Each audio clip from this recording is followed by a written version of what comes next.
Hey guys, Britt here. Welcome to End Times Bible Prophecy. Make sure to hit the subscribe, like, and share buttons. Today we're going to talk about a number of headlines, both directly and indirectly related to prophecy. So let's dive right in.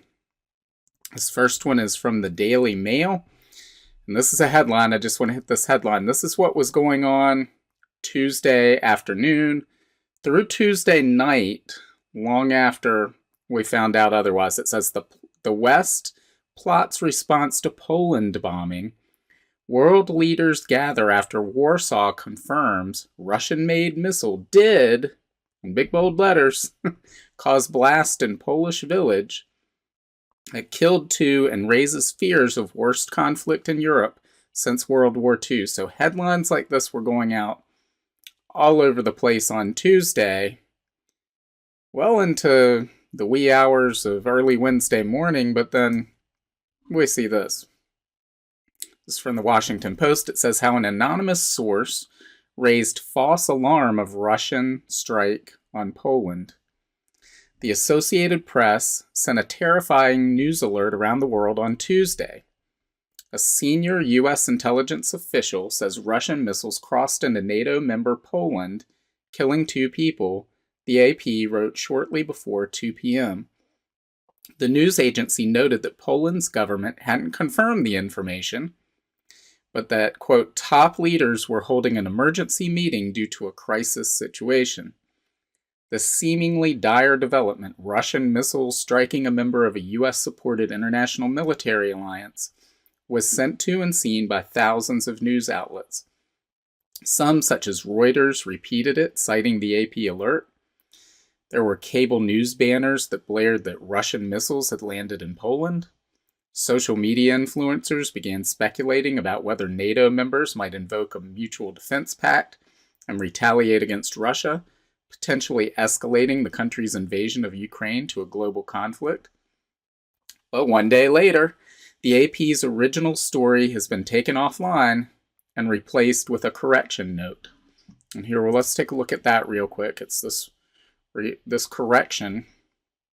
Says in earlier versions of a story published November 15th, 2022, the Associated Press reported erroneously, based on information from a senior American intelligence official who spoke on condition of anonymity, that Russian missiles had crossed into Poland and killed two people. Subsequent reporting showed that the missiles were Russian-made and most likely fired by Ukraine in defense against a Russian attack. So the entire time, this was a missile fired in defense by Ukraine, yet it almost caused a catastrophic situation here with this news story. So it says the anonymous source was wrong, and subsequent reporting showed that the missiles were Russian-made and most likely fired by Ukraine in defense against a Russian attack. By that point, NATO Secretary General had already told reporters as much. The explosion in Poland was most likely caused by a Ukrainian air defense missile gone astray while defending against a Russian barrage. News organizations can and do make mistakes, a misspelled name, misidentified suspect, sometimes even a retracted story, but rarely is flawed reporting a cause for international panic. And the AP was not alone. The initial report was followed by a day of hype and hand-wringing across media platforms. Just minutes after the AP alert, an on-air Fox News report cited a senior U.S. official and reports on the ground that a Russian missile fired somewhere off of Ukraine struck Poland. A CNN web update reported that Poland confirms a Russian-made missile was responsible for the blast, without mentioning that the Ukrainian military also uses Russian-manufactured weapons. It would have been pertinent information for people to have. Russian bombs kill two in Poland, the Daily Mail wrote. Even when journalists reported cautiously, and many did in the uncertain hours after the incident, nuance got lost in translation. On CBS Evening News, reporter Chris Livesay emphasized that the missiles could have been Russian or Ukrainian, but the CBS tweet with his report declared, Russian missile strike. Two Russian missiles crossed over the Ukraine border into Poland, a NATO country, killing two civilians. So I wouldn't necessarily call that cautious reporting. AP spokesperson Lauren Easton said Wednesday that the news organization was looking into exactly what happened with its initial alert. Many news companies, including the Washington Post, routinely reprint the news agency's reporting. Easton noted that the AP updated its report multiple times as new information emerged. An advisory sent to newsrooms shortly after midnight early Wednesday warned that a new assessment from 3 U.S. officials contradicts information in the original article, which was finally taken offline and replaced with a correction note that afternoon. The confusion was in some ways a fog of war moment for the news media, in which breaking events spread across a broad battlefield aren't clear. Initial reports can turn out to be accurate and misleading. Well, let's get to the point. They're trying to be the first one to get the story out, and they don't care if they get it right. That's what that's all about. And it's even worse than that as we read on. It says reporters try to navigate the chaos of breaking news by relying on trusted, knowledgeable sources, as the AP apparently did. Well, as they apparently did not. So if this is a trusted, knowledgeable source that's wrong, maybe it shouldn't be trusted or considered knowledgeable. A senior U.S. intelligence official on Tuesday afternoon, albeit an unnamed one. So, it says newsrooms generally use anonymous sources only when they have no other option, mindful that readers tend to distrust them, sometimes with good reason. The AP's policy states that anonymous sources can only be used if the information is vital, not available except under anonymity, and the source is reliable, which it was not, and in position to have direct knowledge of the information. A news manager also has to sign off and know the identity of the source. The alarming reports from Poland had a legitimate context. It came on the same day Russia's military fired dozens of missiles at Ukraine's civilian energy infrastructure, but many outlets refrained from speculating on the source of the missile that hit Polish territory, and in this case, caution proved the better move. Within a few hours, U.S. and European officials were tamping down fears that this was a deliberate Russian attack. But I would say, yes, within hours. So we knew that this wasn't a Russian attack by the afternoon, but later past midnight, I saw on sites like the Drudge Report still had blaring headlines in red saying Russian missile attack. After convening an emergency meeting with NATO leaders and others early Wednesday, President Biden emerged and told reporters that a Russian attack on Poland appeared unlikely to have happened. NATO's Secretary General ruled it out several hours later, though he did not absolve Russia from responsibility. Again, if you watched this whole story unfold, you saw President Zelensky in Ukraine tweeted out about this, claiming that this was a Russian missile and said, "We need to act now." I don't know who he's talking about in the "we." He was referring to NATO, but Ukraine is not a member of NATO. So an attack on Ukraine is not an attack on all of NATO. He's trying to draw NATO into this war and effectively create World War III and nuclear war between Russia, the United States, and all their allies. This could have been catastrophic if this had been handled in a different way. If Russia had thought that an attack was imminent based on misinformation, who knows what could have happened if NATO members had been convinced that this was an attack and somebody responded in some way. We don't know what could have happened here. And this shows the danger of this entire situation. So we've been talking about for months. The United States has been at DEFCON 3, it's believed, since February, the longest period of time in its history. We have, at any moment, something could escalate this conflict. And while the Bible tells us that we will not see nuclear war that destroys the entire planet and the human race, that doesn't mean that we won't see some sort of regional conflict with devastating consequences. And so when we see these news stories rushed out there, And especially, it should make people take a step back when you see Zelensky acting in this way, trying to say we should basically go to war. NATO should go to war over this, and almost causing World War III. That's what he would like. And I understand that Ukraine is under attack, and he would like to have even more reinforcements. But this is how World War I started, was we had these entangled alliances, and some other country made a decision that led to other countries having to enter that war and defend their allies. And it brought the entire world into war. Are we going to see that happen again with this?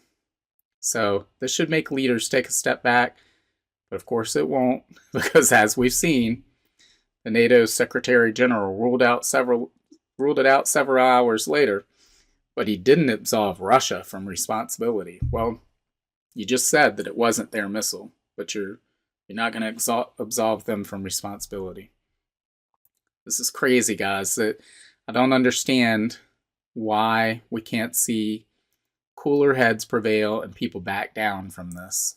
I mean, are we really want to risk nuclear war, global nuclear war, over this conflict? Some people think we should. I think we shouldn't. But anyway, that's just my thoughts. Anyway, on to the next story. This is from Zero Hedge. This has to do with Germany. It says Germany preparing for emergency cash deliveries, bank runs, and aggressive discontent ahead of winter power cuts. While Europe has been keeping a generally optimistic facade ahead of the coming cold winter, signaling that it has more than enough gas in storage to make up for loss of Russian supply, even in the coldest case scenario, behind the scenes, Europe's largest economy is quietly preparing for a worst-case scenario, which includes angry mobs and bank runs should blackouts prevent the population from accessing cash. As Reuters reports, citing 4 sources, German authorities have stepped up preparations for emergency cash deliveries in case of a blackout, or rather blackouts, to keep the economy running as the nation braces for possible power cuts arising from the war in Ukraine. The plans include the Bundesbank hoarding extra billions to cope with the surge in demand, as well as possible limits on withdrawals. We scroll down, it says, although German authorities have publicly played down the likelihood of a blackout and bank runs, for obvious reasons the discussions show both how seriously they take the threat and how they struggle to prepare for potential crippling power outages caused by soaring energy costs or even sabotage. It goes on, it says, in a parliamentary report a decade ago warned of discontent and aggressive altercations in case citizens were unable to get their hands on cash in a blackout. Translation, in case of cash withdrawal halts, German society may very well tear itself apart. So guys, we're beginning to see Europe enter its winter period. And while the gas storage is at 100%, we keep hearing that. What you don't hear is that doesn't mean they have 100% of their needs for the winter. That means it's at 100%, and under normal circumstances they might be 80 to 100% this time of year, but they were still receiving the full amount, the full capacity of natural gas from Russia via pipeline, which they are no longer receiving. So that doesn't mean that this 100% storage capacity will last through the winter. It really depends on the weather. Depends on a whole number of factors, but we're going to see conditions get worse in Germany because of these government policies. And it's only going to get even worse, as we read in this story about the German meat industry. It says German meat industry warns of empty supermarket shelves and another 40% jump in meat prices. The current federal government would like to abolish animal husbandry and switch the diet in Germany to vegetables and oatmeal, says Hubert Kelliger, head of group sales at the large butcher Westfleisch. The German meat industry is warned of impending supply bottlenecks, especially concerning pork, and a board member is putting at least some of the blame on Germany's current left-wing government, which is well known for its attacks on meat and efforts to transition to a plant-based food supply. In 4, 5, 6 months, we'll have nothing on the shelves, predicts Hubert Kelleger. He says one of the main factors affecting Germany's meat supply is the reduction of fattening pigs from livestock farmers. Other farmers have simply given up on production and are going bankrupt. That inevitably means there will be less stock in the coming months, he said, which could result in consumers seeing more empty shelves, but also a significant increase in prices. Whether that will be 20, 30, or 40% can't be quantified today, but it will increase significantly again, he said. Such an increase would already be on the back of already substantial increases. Germany has experienced an overall 40% increase in food prices this year, including a 73% increase in potato prices. Further price jumps could be disastrous for German consumers. However, a dramatic increase in meat prices may actually fit with the agenda of the German government, which has been actively promoting a switch to plant-based diet. Kelleger was not short on criticism for the government on the subject. The current federal government would like to abolish animal husbandry and switch the diet in Germany to vegetables and oatmeal, he said. It's also a fact that over 90% of the people in Germany still buy and eat meat, he said. So guys, there's just this attack on farmers, on food, on the food supply in general. And it's not just in Europe. It's also happening here in the United States, as we see in this New York Post article. It's titled, "Fed Up U.S. Farmers Tell Why Government Will Put Them Out of Business." It says, within the next few months, the United States is projected to import more agricultural products than it exports for the first time in history. A worrisome development for America's family farmers who say government meddling threatens their livelihoods and the nation's food security. The United States has never had any trouble feeding itself and much of the world too, said upstate New York farmer Tim Stanton. I guess the politicians just figure we'll keep going on no matter what they do to us. And this goes on, profiles 5 different family farms and how different government policies are impacting them. We had this farmer in New Jersey. He says, store chains bring in sweet potatoes from Georgia, where under federal law, seasonal farm workers make just $11.99 per hour, compared to the $15.54 hourly wage mandate in New Jersey. For New Jersey farmers, that pay rate went up $1.50 last year, and it went up $1 the year before that. What with labor, fuel, and fertilizer, my input costs have probably gone up 50%. So his costs are up 50%. He says, meanwhile, buyers, equally squeezed by inflation, are offering farmers less and less. One area chain store paid me $17 a box for my sweet potatoes 3 years ago, he recalled. Last year they paid me $15, and this year they told me they're paying $13. Next year I can't plant them. I can't compete with that farmer in Georgia. Yet supermarkets keep touting their, quote, local produce. So the government policies in New Jersey are running that farmer out of business. Then we read about this one in New York, and he says, Biden's trying to get rid of fossil fuels and it's killing us. Our packaging cost almost doubled. Fuel costs are through the roof, and we paid $1,000 a ton this year for fertilizer that was $500 a ton in 2021. Natural gas is a key ingredient in nitrogen fertilizers. So we get hit twice, he said. It's putting a lot of pressure on all of us. All 6 of Stanton's adult children have worked by their father's side, but only one of them, his eldest son, plans to take on the family legacy. The biggest thing he's pessimistic about, what will the government do to interfere with this operation? It's a horrible thing to have hanging over your head. Farming is a hard business. My son and I work 100 hours easily every week. So guys, again, farming is a tough business, and these government regulations, all of these interventions by the government just make it harder and harder. And what they're doing is they're driving these family farms out of business. That means that all the business is going to go to these large conglomerates. It's going to be concentrated in the hands of a few. We've seen this happen in communist governments in the past, totalitarian governments. Small family farms are a threat because they are resilient and self-reliant, and they don't lead to dependency. But if you have all of the food production in the hands of a handful of large conglomerates, well, then they can control people through how the food is distributed.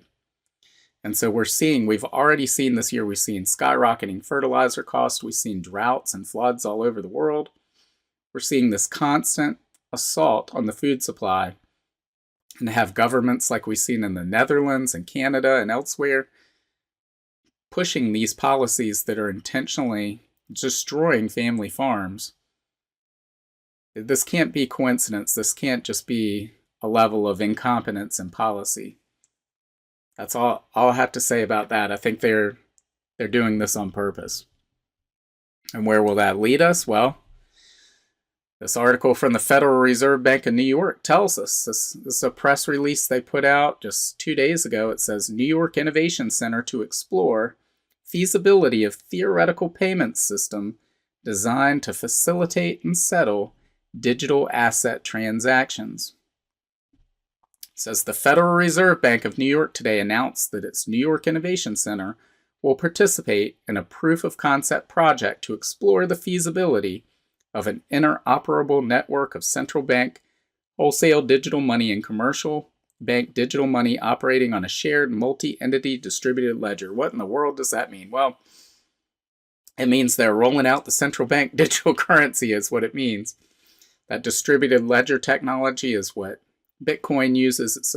We call it the blockchain. It's what a lot of these different cryptocurrencies use, and it's going to be the backbone of central bank digital currency. It says this U.S. proof of concept project is experimenting with the concept of a regulated liability network. It will test the technical feasibility, legal viability, and business applicability of distributed ledger technology to settle the liabilities of regulated financial institutions through the transfer of central bank liabilities. Again, plain English, they're testing their central bank digital currency so that they can roll it out. And what will be the crisis in which they roll it out? Will it be lack of available food? And who knows what they're going to do? But this is another cage just like that. Once you walk into it, once central bank digital currency becomes the new norm and the new system, there will be no way out of that system.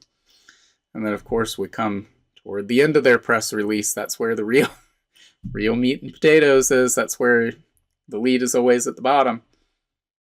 It says, this project will be conducted in a test environment and only use simulated data.